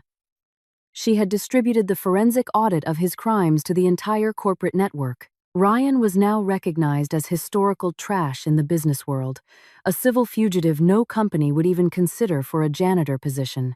The hands that once signed multi-million-dollar checks now trembled with hunger, far from the despair consuming that squalid shack. On the 60th floor of a skyscraper in the heart of the business district, Amelia Warren stood with perfect grace. Behind the bulletproof glass walls of her CEO's office, she held a porcelain cup of warm chamomile tea, gazing at the metropolitan panorama spread below her like a giant chessboard she had already won. There was no trace of the hurt woman in a cheap house dress. Her posture was perfectly erect, her aura radiating the absolute power of an heir to a throne. On the black marble desk behind her lay a tablet displaying a feed from a hidden surveillance camera. Harrison had ensured the rented shack was equipped with a mini audio-visual device before her enemies arrived. Our portfolio report this morning is very satisfying, Mrs. Warren, said Harrison, who stood tall reading the data. The market has responded very positively to the board reshuffle. Our stock jumped 5% at the market opening today, generating a capital gain of hundreds of millions. At the same time, the late fees on the toxic asset credit card debt tied to Ryan Prescott's name continue to compound mercilessly. Amelia sipped her tea slowly. She glanced at the tablet, which showed Sarah screaming in terror as a centipede crawled near her shoe. Amelia's eyes showed not a flicker of pity. They were just a collection of parasites reaping the fruits of their own greed. Send a copy of the court-ordered debt collection notice to their shack's address every week, Harrison, Amelia commanded, her tone as cold as glacial ice. Make sure the courier delivers it right when they're boiling their last packet of instant noodles. I want those collection notices to be a supplementary course of suffering they must swallow every day. Also, ensure my veto power closes any loophole for pro bono legal aid for that traitor. Orders will be executed perfectly, ma'am. In the stuffy shack, Linda's delusion became the last defense for her cracking sanity. Amelia will come for us, the old woman mumbled, hugging her knees, her gaze vacant. She's just angry for now. Tomorrow, her driver will come with the luxury car. She refused to accept that the daughter-in-law she had tormented daily had now become her financial grim reaper. Meanwhile, starvation forced Sarah to abandon her pride. The former belle took off her imitation earrings, intending to sell them at a flea market. But as she stepped outside, a group of neighboring women stared at her with disgust. The news of the corrupt director and the cheap homewrecker had spread even to the slums.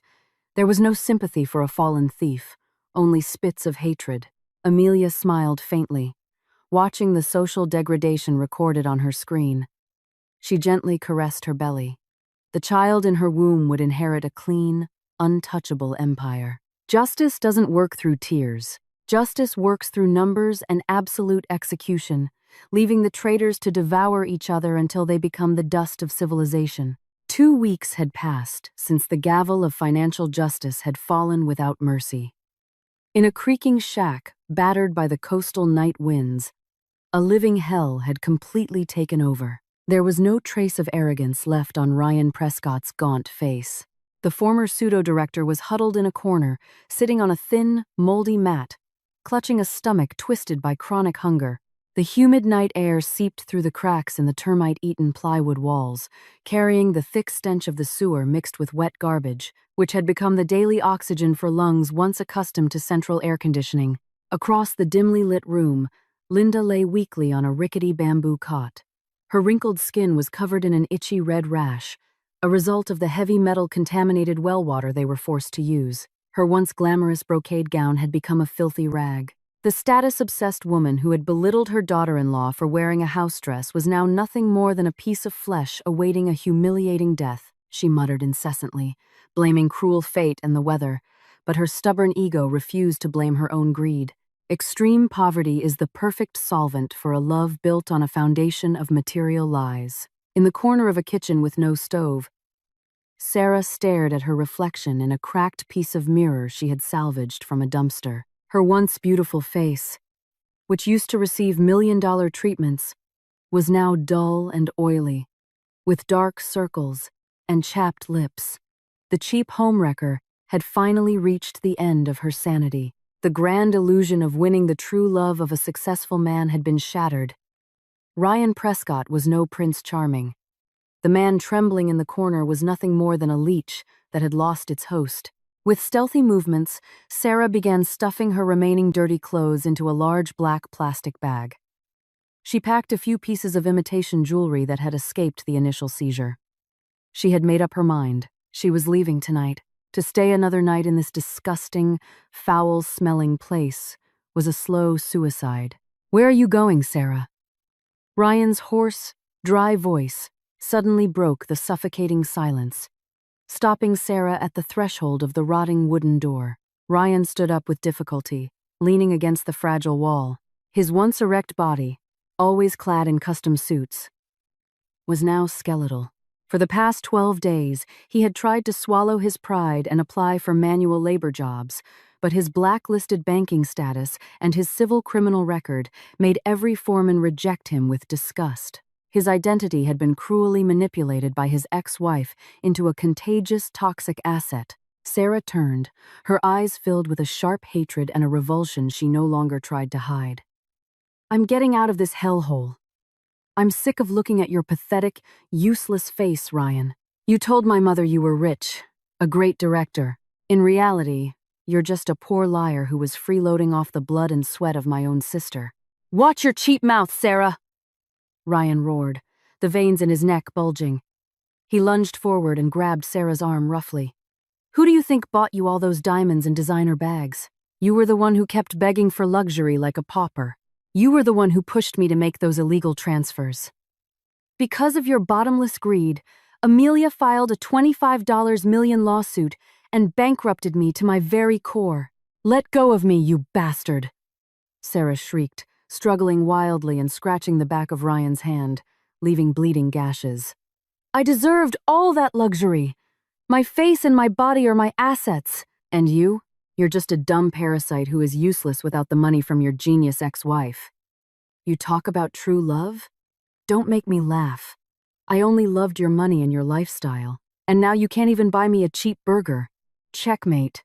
Sarah's venomous words struck Ryan's masculine ego right at its core. The narcissistic, manipulative man who had always seen himself as the center of the universe was slapped hard by the harshest reality. The woman he had defended so fiercely, the woman for whom he had divorced his pregnant wife, was nothing more than an opportunistic parasite, ready to jump to another tree the moment her branch broke. The commotion finally woke Linda. The old woman rose with her last ounce of strength, her eyes glaring at Sarah. Her pent-up anger, hunger, and frustration finally found an outlet. "You venomous snake!" Linda shrieked, lunging at Sarah and brutally yanking her long hair. "This is all your fault! If you hadn't seduced my son, we would still be living comfortably in that marble-lined mansion. You came to ruin our happiness. Because of your cheap charms, my daughter-in-law liquidated everything and threw us in this dump. Get your wrinkled hands off me, you crazy old hag!" Sarah screamed back, pushing Linda's chest with all her might. The old woman was thrown backward, hitting the corner of the bamboo cot hard. Linda groaned in extreme pain, clutching her bruised hip. But Sarah didn't care. Her animalistic survival instinct had taken over. She spat on the dirt floor in front of Ryan and his groaning mother. You two fools deserve to rot in this place for the rest of your lives. Enjoy your remaining breaths as historical trash. I refuse to sink with your rotten ship. Sarah turned and ran, disappearing into the darkness of the muddy alley, leaving Ryan on his knees, lamenting his own stupidity, while Linda's hysterical cries of pain echoed like a death melody in the dead of night. Far from this disgusting scene of social and moral cannibalism, in a soundproof, minimalist chic office downtown, Amelia Warren stared at her dual monitors with absolute calm. The live feed from the high-resolution surveillance cameras installed by her security team displayed every detail of the brutal fight in real time. Amelia twirled a gold pen between her fingers. Her expression as cold as marble. There was no triumphant smile. No cynical laughter. For her, watching her enemies tear each other apart was merely the factual confirmation of a mathematical hypothesis she had designed from the start. They're really eating each other alive like starving dogs, ma'am. Harrison's firm baritone voice came through the intercom. Miss Sarah Warren is currently tracked on a vegetable truck heading to another outskirts town. Should our security team intercept her for further asset seizure? Let her run, Harrison, Amelia replied flatly, her eyes shifting to the second screen, which showed the rising green curve of her investment portfolio's massive capital gains. She's running with no cash and no clean financial identity. She'll just end up selling herself in a low-class brothel. Natural selection will finish the job for us in a far crueler way. As the absolute controller of her corporate network, Amelia had sealed their futures without leaving a single opening.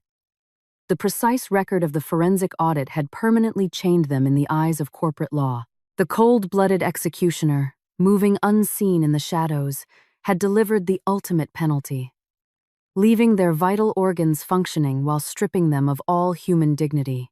Amelia moved her mouse and turned off the monitor displaying the shack, cutting off her view of those pathetic humans for the night. Focus all our legal resources on the auction of Ryan Prescott's remaining assets scheduled for tomorrow morning at the commercial court. And make sure the debt collection notices, with maximum interest, pile up at that shack's door every single day, without fail, Amelia commanded, her tone ending all further discussion.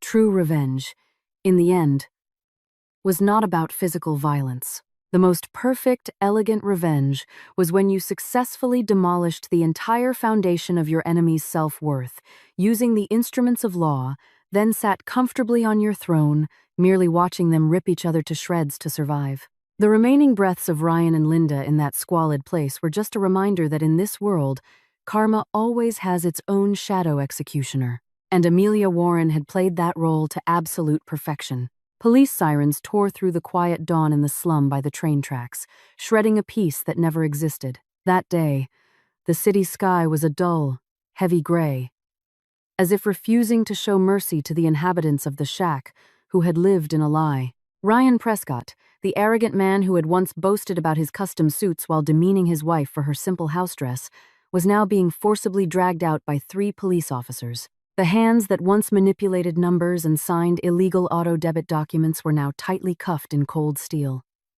Ryan's body struggled weakly, his bare feet dragging through the mud. His face was ashen, his eyes wide with absolute terror as an officer read him his rights, charging him with money laundering and corporate asset manipulation. The $25 million civil suit from his ex-wife had mutated into a multi-count felony conviction that would see him rot behind bars. He was finished. All his masculine ambitions were crushed under the combat boots of the officers guiding him into the patrol car. At the threshold of the rotting wooden door, Linda could only crawl weakly on the muddy ground, wailing as she watched her son being taken away. Her tears mixed with the dirt on her wrinkled cheeks. The old woman who had always felt entitled to her daughter-in-law's wealth was now left completely alone. Sarah, the homewrecker, was long gone. Linda was officially a destitute, homeless woman with no dignity left. Her lungs were forced to adapt to the pungent black sewer stench from the ditch in front of her shack. It was nature's punishment for a parasite that had been too greedy. She was left to rot, with nothing but hunger. The existence of all 3 of them was officially buried alive, forever branded as the most disgusting historical trash. Far from the stench of poverty consuming that treacherous family, a new life was being welcomed with absolute luxury. On the top floor of the most elite private hospital in the heart of the city, Amelia Warren rested calmly in a VVIP maternity suite designed to resemble a five-star penthouse. The contrast was staggering. While her enemies breathed the air of a drainage ditch, Amelia inhaled air from a high-grade purification system scented with calming lavender. Amelia had just gone through a smooth delivery, attended by the best team of specialist doctors. She had given birth to a healthy baby boy whose cries were strong and loud. The baby was now sleeping soundly, in a gold-inlaid incubator in the corner of the room, completely unaware that he had just been born, not merely as a son, but as the sole heir to an untouchable business empire. The aristocratic woman gazed out the giant glass window at the metropolitan panorama pulsating under her command. Amelia's face radiated a cold, calculated, and merciless satisfaction. There was not a shred of pity left in her heart for the man who had contributed the chromosome to her baby. Amelia, the mastermind of their destruction, had proven that true justice never falls from the sky. It must be designed, calculated, and executed through numbers, legal power, and financial strategy. She had cast off the role of the docile woman and evolved perfectly into the executioner who held absolute power over her enemy's very oxygen. A soft knock preceded the opening of the mahogany VVIP suite door. Harrison Vance stepped in. The iron-fisted corporate lawyer wore a precisely tailored black suit, radiating undeniable legal authority. He bowed deeply before Amelia, carrying a black leather folder containing the final conclusion of their financial war. "Good morning, Mrs. Warren. I bring conclusive news that will perfect your position today," Harrison greeted, in his baritone voice. "As per the asset liquidation scenario you ordered, Ryan Prescott was officially detained at dawn on multiple charges. All his requests for bail have been flatly denied by the district attorney's office. Through our banking interventions, his name has been permanently locked on every credit bureau's blacklist." Amelia turned slowly from the window, her gaze as sharp as a scalpel. "And what about the phantom assets he was so proud of? Harrison, have all the penalty interest charges started to accrue?" she asked, her calm tone signaling the authority of an apex predator. "Completely leveled, ma'am," Harrison reported, pointing to a row of bolded numbers. "All debts, with compounding interest, have been charged to Ryan Prescott's name. Because he used the credit card you turned into a toxic asset. The interest multiplies weekly. He is not just an ordinary prisoner. He is a debt slave for life. And even his prison wages will be automatically garnished." Amelia nodded slowly, absorbing the information like a beautiful classical symphony. "As for Linda Prescott," Harrison continued flatly, "the old woman is now truly living on the streets. She survives on scraps, begging from the same people she once arrogantly looked down upon. And your sister, Sarah Warren. Our internal intelligence reports she has been trapped by a loan shark syndicate on the North Coast after failing to use a fake ID. She is now a prisoner of street thugs. All three of them were systematically destroyed by their own parasitic nature." "Very satisfying," Amelia hissed, her voice like a bone-chilling wind. She glanced at the final forensic audit report and the court documents on the marble nightstand. Those stamped papers were the physical manifestation that betrayal could never defeat structural intelligence. Using her absolute veto power on the board, Amelia had wiped the deadly pests from her life without soiling her hands with physical violence. She had assassinated their characters with the law and impoverished their souls with the banking system. Amelia slowly turned her gaze to the baby boy still sleeping in the luxurious glass incubator. That small creature was her future, the only human with the legitimacy to enjoy the trillions of dollars in capital gains from her global investment portfolio. The baby would never know the biological father who was a petty embezzler, nor the greedy grandmother who had traded her conscience for a fake handbag. This child would grow up under the magnificent shadow of a mother who understood how to turn the axis of the world, a strong woman who refused to be a victim of a manipulative man. That morning, amidst the splendor of the VVIP suite, bathed in the golden light reflected from the city's skyscrapers. Amelia Warren celebrated her absolute freedom in silence. She let her enemies rot slowly in the earthly hell they had dug for themselves. Forever trapped in the endless shackles of poverty and humiliation, for them, there would never be forgiveness, never a second chance to breathe easy. The justice of the shadow executioner had been served with perfect, cruel, elegant, and merciless finality. The story of those cheap traitors was officially closed and sealed shut, leaving only the sole heir who would one day reign at the top of the hierarchy, looking down from his throne, forever untouchable by any pathetic creature. "Let's be honest, Helen," Tyler Brennan said, leaning back in his leather chair with that smug smile I'd grown to despise. "Women your age just can't keep up with where this industry's headed. Technology moves fast, and frankly, I need people who can adapt." I sat there, my hands folded neatly in my lap, watching this 32-year-old boy who'd never worked a day outside his father's company tell me I was obsolete. 20 years.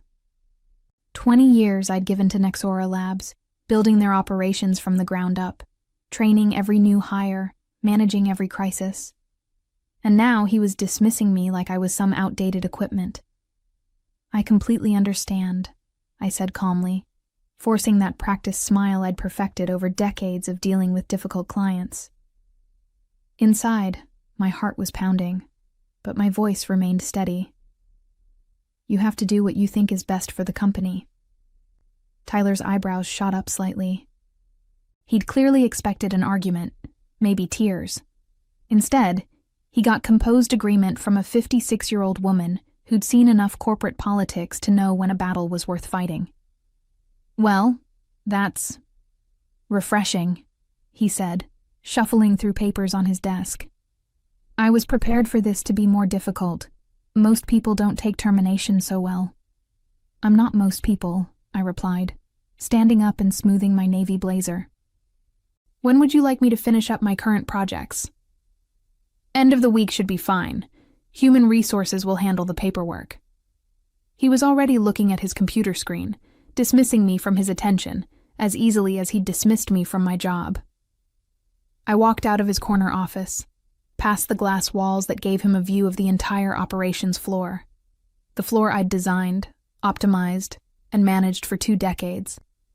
The irony wasn't lost on me that he was firing the person who'd created the very systems that made his family's company profitable. My name is Helen McRae, and until 5 minutes ago, I was the operations director at Nexora Labs, a tech distribution company here in Indianapolis. I'd started as a logistics coordinator when the company was just 12 employees cramped into a rented warehouse. Now we employed over 200 people and moved millions of dollars worth of equipment every month. I'd built the shipping protocols, designed the inventory management system, and personally trained most of the department heads. But Tyler didn't see any of that. He saw a middle-aged woman who didn't fit his vision of a modern, dynamic company. What he didn't know was that his smart business decision was about to become his worst nightmare. I'd seen this coming for months. Ever since Robert Brennan started handing more responsibility to his son, Tyler had been making changes, most of them poorly thought out. He'd hired a bunch of recent graduates with impressive degrees, but no practical experience, convinced that youth automatically meant innovation. The truth was, I'd been quietly consulting with Veltrix Optics for the past 6 months. James Morrison, their operations vice president, had been trying to recruit me for 3 years. Every time Nexora Labs landed a major contract or streamlined a process that impressed the industry, James would call. "Helen, we need someone with your expertise," he'd say. "Name your price." I'd always declined, loyal to Robert Brennan, who'd given me my first real opportunity in logistics. But loyalty was a two-way street, and watching his son systematically disrespect the people who'd built the company was wearing my patience thin. The morning of my termination, I'd already been scheduled to have lunch with James. What Tyler intended as my farewell meeting had just become my final interview. "You're free," James said, grinning as we sat in the quiet corner booth at Romano's downtown. "When can you start?" "Monday," I replied, surprising him. But there's something you should know. I designed every operational system at Nexora. The shipping routes, vendor relationships, inventory protocols, all of it runs through processes I created. James leaned forward, his expression sharpening. Are you saying what I think you're saying? I'm saying that Tyler Brennan just fired the only person who truly understands how his company operates. And I documented everything. I pulled out a thick folder from my briefcase. 20 years of process improvements, vendor contacts, and system specifications. All completely legal since I developed them, and there's no non-compete clause in my termination package. The irony was beautiful. Tyler had been so eager to get rid of me that he'd rushed through the paperwork. No retention bonus, no consulting agreement, no restrictions on where I could work. Just a standard severance package and a quick exit. We've been trying to crack into Nexora's client base for years, James said, flipping through my documentation. These shipping routes alone would save us millions in logistics costs. Their 3 biggest clients all have contracts coming up for renewal in the next 60 days, I mentioned casually, and I happen to know exactly what terms they've been discussing. James signaled the waiter for champagne. Helen, I think this is going to be a very profitable partnership. I smiled, thinking about Tyler's smug expression just a few hours earlier. He had no idea what was coming. The rest of that week at Nexora was almost amusing. Tyler walked around the office with an air of self-satisfaction, clearly pleased with his difficult decision. He'd called an all-hands meeting Tuesday morning to announce organizational changes. As we move forward in an increasingly competitive market, he announced to the assembled staff, we need leadership that can adapt to technological advances and industry evolution. That's why we've made some strategic personnel changes. I watched from the back of the conference room as confused glances were exchanged. Most of these people had worked with me for years. They knew exactly what strategic personnel changes meant. Helen McRae has decided to pursue other opportunities, Tyler continued, not even having the decency to acknowledge my presence. We wish her well in her future endeavors. After the meeting, a steady stream of employees stopped by my office. Janine, my assistant operations manager, was the first. This is insane, she whispered, closing my door.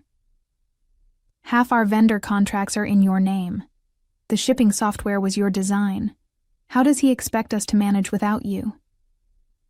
You'll figure it out, I said diplomatically, continuing to pack my personal items. Tyler seems confident in his new direction. What I didn't tell Janine was that I'd spent Monday and Tuesday meticulously documenting every password, every vendor contact, every process detail, and emailing it all to my personal account. Not theft, just backup documentation of my own work. After 20 years, I knew which systems would be the first to break down. By Wednesday, I'd already started consulting remotely for Veltrix Optics. James had arranged for me to begin immediately, and we were moving fast. Their legal team had reviewed everything, confirming that my termination package included no restrictions on sharing industry knowledge I'd developed independently. Thursday morning, I made 3 phone calls. The first was to Patricia Holmes at Westell Distribution, our biggest client. Patricia and I had worked together for 8 years, and she'd always made it clear that her loyalty was to me personally, not to Nexora Labs.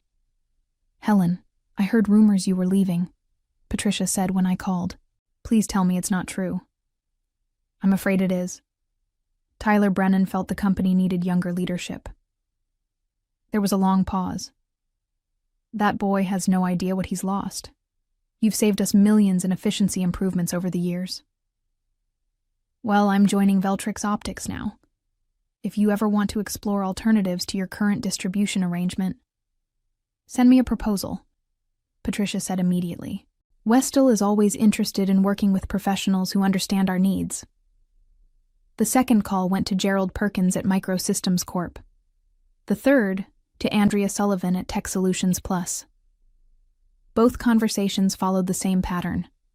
By Thursday afternoon, Tyler's strategic personnel change had just cost Nexora Labs their 3 largest clients, and he didn't even know it yet. Friday morning arrived with deceptive calm. I was scheduled to finish my last day at Nexora, cleaning out my office, and supposedly transferring my responsibilities to Tyler's new operations manager, a 28-year-old named Bradley Brown with an MBA and exactly 0 experience in logistics distribution. Tyler had hired Bradley straight from graduate school, convinced that fresh thinking would revolutionize their operations. What Tyler didn't understand was that logistics wasn't about revolutionary thinking. It was about relationships, experience, and understanding the 1,000 little details that kept complex systems running smoothly. I arrived early, as I always had, and found Bradley already at his desk, frantically scrolling through spreadsheets on his computer. "Good morning, Bradley," I said pleasantly. "How are you settling in?" He looked up, stress evident in his eyes. "Helen, thank goodness you're here. I've been trying to understand the shipping protocols, but nothing makes sense. The software seems to be crashing every time I try to generate a route optimization report." I nodded sympathetically. "The system can be temperamental. Did you update the vendor portal passwords? They reset automatically every 90 days. Vendor portal? Bradley looked confused. Tyler didn't mention anything about vendor portals. Oh. I paused, letting the implications sink in. Well, there are 17 different vendor systems that need to be synchronized for the routing software to work properly. Each has its own access credentials and update schedule. Bradley's face went pale. Could you walk me through it? I'd love to help, I said, glancing at my watch. But I'm actually due at Human Resources in 10 minutes to finalize my departure paperwork. And then I have a lunch appointment. The truth was, my lunch was with Patricia Holmes from Westel Distribution, officially signing the contract that would transfer their account to Veltrix Optics. But Bradley didn't need to know that. I spent the next hour in HR, going through the standard exit interview process. When they asked if I had any concerns about the transition, I smiled politely and said that Tyler seemed very confident in his new direction. Just as I was gathering my final belongings, my desk phone rang one last time. Helen McRae, Operations Director, I answered out of habit. Helen, it's Gerald Perkins at Microsystems. I need to discuss our contract renewal. Of course, Gerald. What can I help you with? Well, I got a very interesting call from Veltrix Optics this morning. They presented some compelling alternatives to our current arrangement. Before I make any decisions, I wanted to speak with you directly. I could see Tyler through his glass office wall, on a phone call of his own, gesturing animatedly. He looked pleased about something. I appreciate that, Gerald. But as of today, I'm no longer with Nexora Labs. You'd need to speak with Tyler Brennan about any account concerns. That's exactly what I was afraid of, Gerald sighed.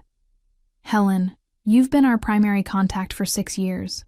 You know our needs, our timeline constraints, our budget parameters. Frankly, we're not comfortable working with anyone else. I understand completely. Business relationships are built on trust and experience. Where are you going?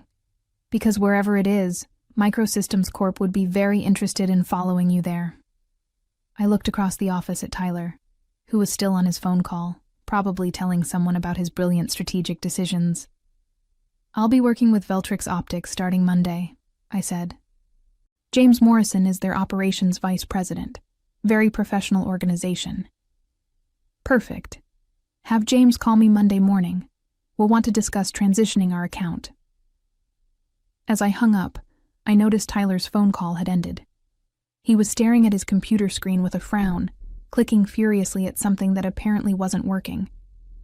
The real fun was just beginning. Monday morning brought the first wave of panic. I was settling into my new office at Veltrix Optics when my old cell phone started buzzing with missed calls from Nexora Labs. 7 calls in the first hour, all from different numbers. James Morrison knocked on my door around 9 a.m., grinning like he'd won the lottery. 3 contracts, he said, holding up a folder. Westel, Microsystems and Tech Solutions Plus all signed with us this morning. Combined value, $12 million annually. That's wonderful, I replied, though I felt a small pang of something, not quite guilt, but recognition of what this meant for my former colleagues. Tyler Brennan called our main line 4 times in the last hour, James continued. Apparently, their shipping system crashed this morning, and none of their vendor portals are responding. I nodded thoughtfully. The quarterly authentication update probably triggered. All vendor passwords reset simultaneously on the first Monday of every quarter. It's built into the security protocol. And Tyler doesn't know this? Tyler doesn't know most things about operations. He assumed it was all automated. I pulled up the new client files on my computer. Have our logistics team schedule installation meetings with the new accounts. I'll want to do site surveys to optimize their delivery protocols. What I didn't mention was that those vendor passwords weren't just randomly generated. I'd designed the system myself, with access codes that followed a pattern only I knew. Tyler could eventually figure it out, but it would take time his clients didn't have. My personal phone rang again. This time, the caller ID showed Robert Brennan, Tyler's father, and the actual owner of Nexora Labs. Mr. Brennan? I answered formally. Helen? What the hell is going on? Robert's voice was strained. Tyler tells me you left Friday, and now our whole system is down. 3 of our biggest clients called this morning threatening to cancel their contracts. I'm sorry to hear you're having difficulties, Mr. Brennan. Don't give me the corporate response, Helen. We've known each other for 20 years. Tyler said you left to pursue other opportunities, but this timing can't be coincidental. I chose my words carefully. Tyler felt that the company needed younger leadership, someone who could better adapt to technological advances. I respected his decision. There was a long pause. Tyler made this decision without consulting me.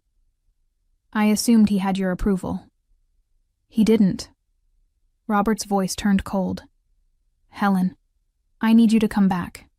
Whatever Tyler offered you elsewhere, I'll double it. I appreciate the offer, Mr. Brennan, but I've already committed to Veltrix Optics. My employment contract began this morning. Then at least help us transition. Consult for us temporarily. Help Bradley understand the systems. I looked out my new office window at the bustling Veltrix warehouse floor. I'd be happy to discuss consulting arrangements. My standard rate is $500 per hour, with a minimum 40-hour weekly commitment. Robert was quiet for a moment, probably doing the math. $20,000 per week to fix problems that wouldn't exist if his son hadn't fired me. We'll pay it, he said finally.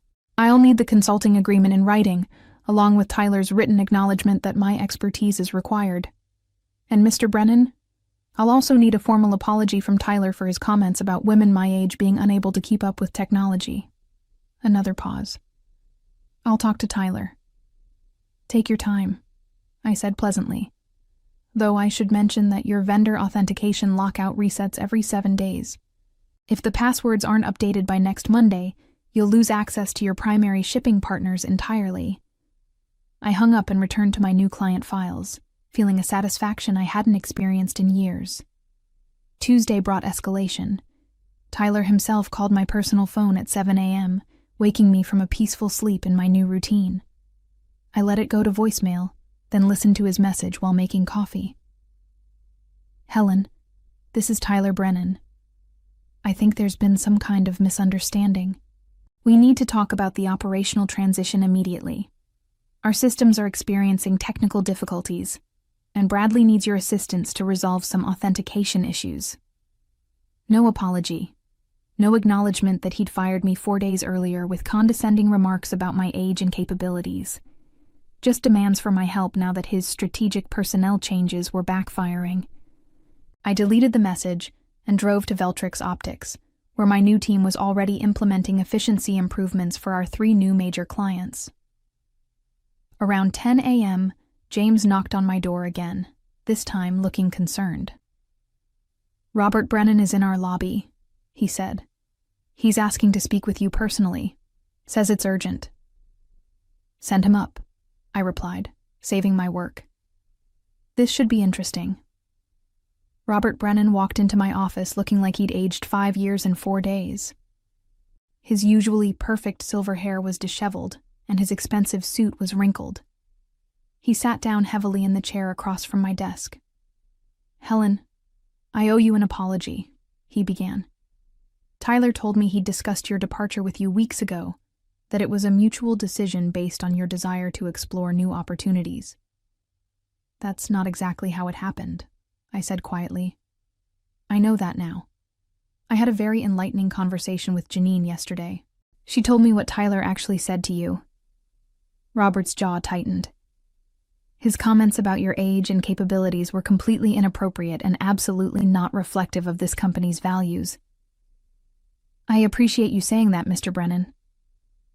Helen, I built Nexora Labs from nothing, and you helped me grow it into what it became. Firing you wasn't just wrong, it was business suicide. Tyler is young and inexperienced. He made a terrible mistake. I leaned back in my chair, studying the man who'd given me my first real opportunity in logistics management. What exactly are you asking me, Mr. Brennan? Come back. Full restoration of your position, 20% salary increase, and Tyler will report to you instead of the other way around. The offer was tempting. But I thought about Tyler's smug expression when he'd dismissed me, his casual assumption that women my age were obsolete. That's very generous, I said. But I'm quite happy here at Veltrix Optics. They value experience and institutional knowledge. Robert's shoulders sagged. Then at least help us salvage what we can. Our vendor relationships are destroyed. The shipping software is completely locked out. Bradley doesn't even know where to begin. I told you my consulting rate yesterday. $500 per hour, 40 hours minimum, I remember. He pulled out a contract from his briefcase. I had our legal team draft this last night. I reviewed the document carefully. It was comprehensive and expensive. But there was something missing. Where's Tyler's written apology? I asked. Robert winced. He's resistant to putting anything in writing. Legal liability concerns. Then I'm afraid we don't have a consulting agreement. I slid the contract back across my desk. Mr. Brennan, Tyler didn't just fire me inappropriately. He did it with discrimination and disrespect. If he wants my help fixing his mistakes, he needs to acknowledge them publicly. Helen, please. The company is hemorrhaging money every day this continues. Then Tyler better start learning about vendor authentication protocols, I said, standing up. I have a client meeting to prepare for. Wednesday afternoon brought the moment I'd been quietly anticipating. Tyler Brennan walked into the Veltrix Optics lobby, his usual arrogance replaced by barely concealed desperation. James Morrison called my office to warn me he was coming up. Send him in, I said, arranging the files on my desk. And James, leave my door open. Tyler entered my office like a man walking to his execution. His confident swagger was gone, replaced by the nervous energy of someone whose carefully constructed world was collapsing. Helen, he said, attempting his old authoritative tone. We need to discuss this situation. Please, sit down, I replied pleasantly, gesturing to the chair across from my desk. How can Veltrix Optics help you today? His face flushed at the deliberate formality. Cut the corporate speak, Helen. You know exactly why I'm here. I'm afraid I don't. Could you be more specific? Tyler's composure cracked slightly. The vendor systems, the client contracts, the shipping protocols. You designed all of it, and now it's falling apart. We both know this isn't coincidental. You're absolutely right, I said, leaning forward. I did design those systems. Over 20 years of work, actually. And you fired me because women my age can't keep up with technology. That's not... He started to protest. Let me finish, I interrupted, my voice remaining calm but firm. You dismissed me without consultation, without transition planning, and with discriminatory language. You assumed that innovation meant throwing away institutional knowledge. Tyler shifted uncomfortably in his chair. Look, maybe I was hasty. Maybe I didn't fully appreciate your contributions. Maybe, I smiled. Tyler, in 4 days you've lost 3 major clients worth $12 million annually. Your shipping system is locked out until next Monday. Your new operations manager is having panic attacks trying to understand processes that took me 2 decades to develop. So help us, he said desperately. Name your price. I leaned back in my chair, savoring the moment. My price is simple. A written apology acknowledging your discriminatory comments and your mistake in terminating me. Posted publicly to the company website and sent to every vendor and client. His eyes widened. That's career suicide. Perhaps, I replied, but it's also accountability. Thursday morning brought the collapse I'd been orchestrating since Monday. James Morrison burst into my office with barely contained excitement, holding his phone and a stack of reports. Helen, you need to see this, he said, spreading documents across my desk. Nixora Labs just lost their primary shipping contract with Continental Express. Their delivery network is completely shut down. I reviewed the termination notice with professional interest. Continental Express had been Nixora's backbone shipping partner for 15 years, a relationship I'd personally negotiated and maintained. Without them, Nixora couldn't fulfill any client orders. There's more, James continued. Bradley Brown submitted his resignation this morning, effective immediately. He sent a company-wide email saying the position was beyond his capabilities. That's unfortunate, I replied, though I wasn't surprised. Bradley was a smart young man who'd realized he was being set up to fail in a position that required decades of experience. My phone rang, displaying Robert Brennan's number again. Helen, please. Robert's voice was hoarse when I answered. Tyler will issue the apology. Written, public, whatever you want. We just need you to help us salvage what's left. It's too late for that, Mr. Brennan, I said gently. Continental Express terminated your shipping agreement this morning.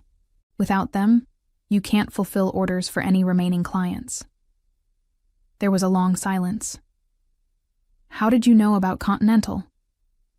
Because Patricia Holmes at Westell Distribution is on their board of directors. When she told them about Tyler's management style and discriminatory practices, they decided they didn't want to work with companies that treated experienced professionals that way. This will destroy us, Robert whispered. Yes, I agreed. It probably will. Tyler made a choice last Friday. Now he gets to live with the consequences. I hung up and returned to my work, helping Veltrix Optics integrate 3 major new clients into their expanding network. Outside my office window, I could see delivery trucks bearing our company logo, efficiently executing the improved protocols I'd designed. The future looked very bright indeed, and I was finally working for people who understood that experience and wisdom were assets, not liabilities. Looking back on those pivotal days, I realized that Tyler's attempt to discard me had actually freed me to flourish in ways I never imagined possible. And his downfall served as a powerful reminder that respect and experience should never be undervalued.